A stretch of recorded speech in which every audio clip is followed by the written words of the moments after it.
reiterate that the American people deserve all the facts about what happened in Benghazi.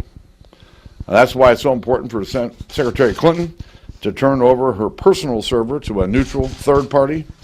I think this is the fairest way to make sure that we have all the documents that belong to the public and ultimately all the facts. All right, ladies and gentlemen, joining us right now is President of the National Center for Public Analysis, former U.S. Congressman, the one and only Allen West. Hello, Congressman.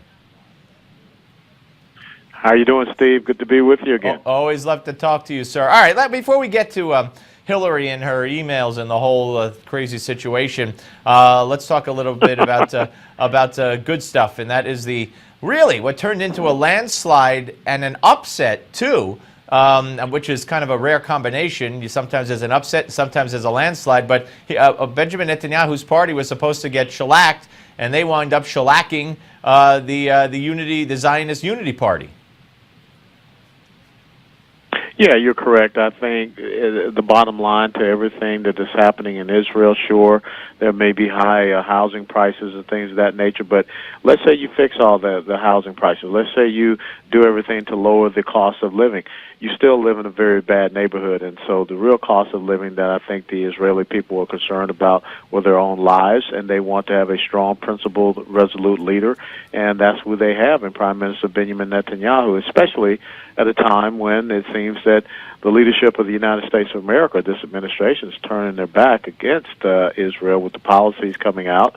And I believe that the Israelis reacted rather strongly to the fact of the accusations and the allegations out there of the Obama administration supporting the opposition to Netanyahu with American taxpayer dollars. Yep, there's all kinds of accusations, which the Senate, I understand, is going to investigate. But what we do know for sure, at least according to the reports, is that one of Obama's, a bunch of Obama's campaign people went to work there, which is legal for the opposition. And Paul Begala was, from what I hear, the campaign director or manager for Herzog. So, I mean, there's no doubt where the sympathies of the left in this country and the Obama administration lie. Yeah, and it's very perplexing because you have to ask yourself why.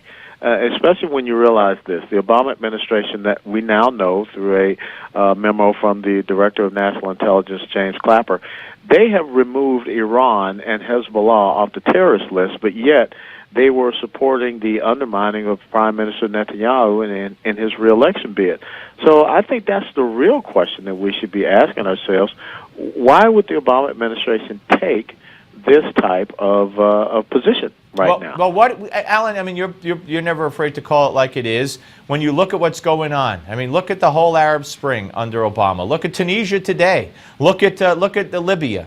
We've made Libya just a training ground, a playground for terrorists, any terrorist that wants to be there. I mean, Egypt, look what happened. Thank God we got Sisi in power there, but we did have the Muslim Brotherhood. Everywhere you look, we're fighting with Al-Qaeda. We're making it easier for Al-Qaeda. We're leaving ISIS alone for the most part. Why? Has to be asked. So I'll ask you, why? Well, for whatever reason, I just continue to believe that the President Obama has an orientation that is sympathetic to Islamists. You look at the association he has with the Muslim Brotherhood and with Mohammed Morsi, and how that association post the removal of Mohammed Morsi in Egypt, what that looks like, what is happening with Israel, what he is seeking to do with Iran. I think that it is inconsistent with the principles and values of this country and the national security premises of the republic that we call the United States of America. But it is what it is. The evidence is very clear based upon his actions, his policies, his speeches, and this is why I continue to believe that we need strong voices in the Congress to clearly state their disapproval. To take Iran off of the terrorist list, to take Hezbollah off the terrorist list, Think about the families of the Marines who lost their lives in the Beirut bombings in 1983. Think about Leon Klinghoffer, his family. He was pushed off to Killy Lauro. Think about the CIA station chief and the Marine colonel who was ritually murdered by Hezbollah. Think about the Americans that are being held by Iran right now at this time. This is a slap in the face to the American people. Absolutely. All right. We got less than a minute left, and maybe that's all it deserves right now in context. Hillary, what's going to be the outcome here? She's never going to hand over the server. The Justice Department's never going to make her hand over the server. So is this going to be up to the American people when push comes to shove? Yes, it is up to the American people, and the American people need to reject the arrogance of officialdom, which is what Marcus Tullius Cicero called it. What you see is this the belief in self-privilege emanating from Hillary Clinton, and of course that's just the Clinton way, that they are above any type of standard or any type of being held responsible for their actions. There is no doubt that there is a desired will to hide information away from the American people in violation of clear statute. Alan, as George Will said, the Clintons could find a loophole in a stop sign.